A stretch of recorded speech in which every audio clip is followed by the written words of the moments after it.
조갑제 TV 시청자 여러분 안녕하십니까. 2021년 2월 8일 정오입니다. 이 김명수 대법원장을 호칭할 때는 그 앞에다가 반드시 거짓말 대장 김명수 대법원장 이렇게 표기하는 게 정확하다고 생각합니다.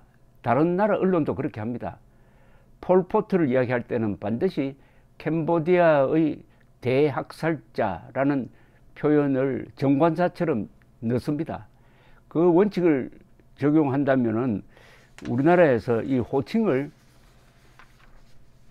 바로 쓰자는 국민운동이 있어야 되겠다는 생각이 드는데, 거짓말대장 김명수 대법원장, 법치 파괴자 문재인 대통령, 반인도 범죄자 김정은, 가짜 민주당, 민족 반역자 김일성, 건국 대통령 이승만, 근대화 대통령 박정희, 비핵화 사기극 정의용 외교부 장관, 막말대장 이재명 경기도지사, 대북 불법 송금 박지원 국정원장, 법원의 하나회 전국 법관 대표자 회의, 헬기 사격 송영무, 이렇게 하는 게 맞지 않을까요? 그렇게 해야 그 짧은 단어로서 이 사람이 어떤 사람이라는 것을 국민들에게 교육하게 됩니다. 정확한 정보를 전달하게 되는 차원에서도 호칭 문제에 심각한 고민을 할 필요가 있는데, 오늘 조선일보에서 계속 김 대법원장을 물고 늘어지고 있습니다. 이게 기자 근성입니다. 이게 기자 정신입니다. 이번 사태는 조선일보의 작품입니다. 조선일보가 특종한 것이 이렇게 일파만파로 커진 건데, 오늘 또 김 대법원장이 거짓말을 했는데, 거짓말 해명하면서 또 거짓말을 했답니다. 참 거짓말 기네스북에 올라야 될 것 같네요. 거짓말 절대로 해서는 안 되는 사람이 법관이죠. 법관 앞에서 선서하고 거짓말을 하면 위증죄로 처벌받습니다. 보통 구속됩니다. 그런데 대법원장이 허위 공문서를 작성을 해가지고 국회에 보낸 답변서에서 거짓말을 하면은 어떻게 됩니까? 그게 재판이 가능합니까? 앞으로 이러다가는 김명수 대법원장이 직간접으로 관여한 재판 불복운동이 벌어질지 모릅니다. 재판 불복운동, 세금 거부운동, 재판 불복운동, 이건 공동체가 그냥 해체되는 수준입니다. 김 대법원장은 작년에 임성근 부장판사와의 면담에서 탄핵 운운 발언을 했다는 지난 3일자 조선일보 보도를 전면적으로 부인을 했습니다. 그런데 4일 이튿날 당시 면담 녹음 파일이 공개되면서 하루 만에 거짓말로 밝혀졌어요. 그래서 그제서야 녹음 파일이 없었으면 계속 부인을 할 텐데, 할 수 없이 김 대법원장은 4일 해명 자료를 냈는데, 기억을 되짚어 보니 면담 과정에서 정기 인사 시점이 아닌 중도에 사직하는 것은 원칙적으로 적절하지 않다는 판단하에 녹음 자료처럼 탄핵 발언을 한 것으로 기억한다는 취지의 또 공문서를 국회로 보냈습니다.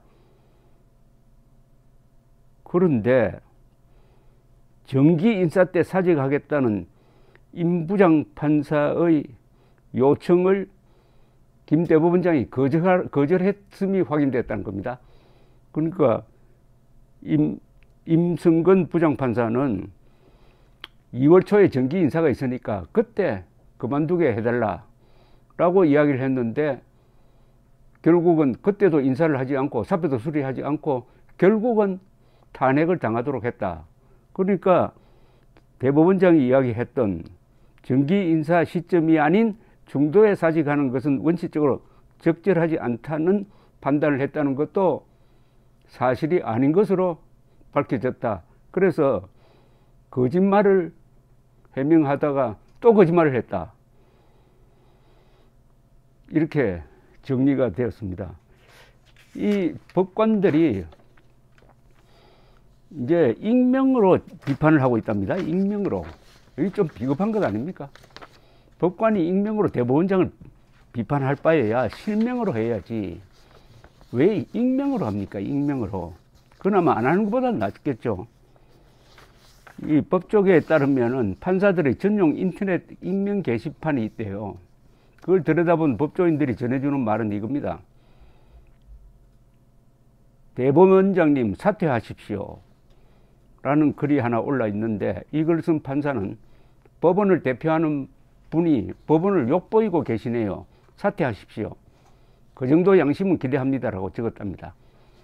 조회수가 수백 회를 넘었고 다른 판사들이 수십 개의 댓글을 달았다고 합니다. 한 판사는 사법부 수장으로서의 자세와 자질이 심각한 함량 미달이라고 본다. 취임 당시엔 기대도 컸는데 지금 보니 정권과 코드가 맞아 발탁된 분일 뿐 사람의 그릇은 영 아닌 것 같다. 기가 막힌다. 뭐 이런 표현이 나왔다고 해요. 한 판사는 익명 게시판 댓글로 사퇴도 못할 것 같다. 정치권 눈치 보느라 라면서 인터넷에서 이런 글을 보고 참 참담했다고 썼습니다. 다른 판사는 사퇴하는 경우 현 정권에서 코드에 더 찰떡인 분을 임명할 수도 있다고 생각하지만 국민 앞에 대법원장이 이렇게까지 망신당할 일을 만든 이상 어쩔 수 없지 않을까요? 라고 했다는데, 이 말이 참 모욕적입니다. 사퇴하면 더 거짓말을 많이 하는 사람이 임명될 가능성이 있다. 그래도 그 거짓말이 들통난 이상은 어떻게 대법원장 노릇을 하겠느냐 하는 이런 이야기입니다. 한 판사는 법원에서 가장 하지 말아야 할 것들 두 가지 아닌가요? 형사재판 하면서 정인들에게 했던 말들이 기억나네요. 기억이 없으면 없다고 해라. 괜히 불분명한 것을 맞다 아니다고 거짓말해서 위정죄 처벌 대상이 될 수 있다. 남의 진실을 판단하느라 그랬는데 허무합니다라고 했습니다. 아니, 기억이 없으면 모른다고 이분은 김명수 씨는 빠져나갈 구멍은 하나 있었어요. 난 기억이 안 난다 이래 부르면 됐을 텐데 적극적 거짓말을 한 겁니다. 그런 말 한 적이 없다. 그런 말 한 적이 없다. 적극적 거짓말을 했다. 그럼 이거 법원에서 선서하고 했으면 위정죄입니다. 국회에 보낸 문서니까 이건 공문서입니다. 허위 공문서 작성을 했다는 거죠. 최근 재판 결과가 만족스럽지 못하면 정치권에서 판사 개인에 대한 공격을 서슴지 않는 일이 많았는데 그때마다 판사들의 사기는 보이지 않는 듯 아무런 말씀이 없으셨죠. 이번 일을 계기로 그 이유를 확인한 듯하여 마음이 착잡하네요. 다른 판사는 이러다 정말 실명으로 사퇴 요구하는 순간 사퇴는 걷잡을 수 없게 될 것이다. 왜 실명으로 요구 안 합니까? 과거에 좀 순한 대법원장에게는 실명으로 사퇴를 요구하더니 지금은 왜 안 합니까? 김명수 뒤에 있는 문재인이 겁을 내서 안 하는 겁니까? 왜 법관이 겁을 냅니까? 아니, 법관을 불러가지고 고문하는 수사기관이 있습니까, 지금? 법관을 미행 도청하는 수사기관이 있냐고요. 그만두면은 변호사는 하잖아요. 굶어 죽지는 않잖아요. 과거에 권위주의 정권 시절에도 용감한 판결을 내리고 사직했던 법관들이 있는데 지금 이게 뭡니까? 특히 전국 법관 대표자 회의라는 조직은 현재까지도 지금 침묵하고 있습니다. 그렇다면은 이것은 전국 정치법관 대표자 회의라고 불러야 되는 건 아닐까요? 전국 정치법관 대표자 회의의 침묵이 언제까지 가는지 한번 구경 좀 하겠습니다. 감사합니다.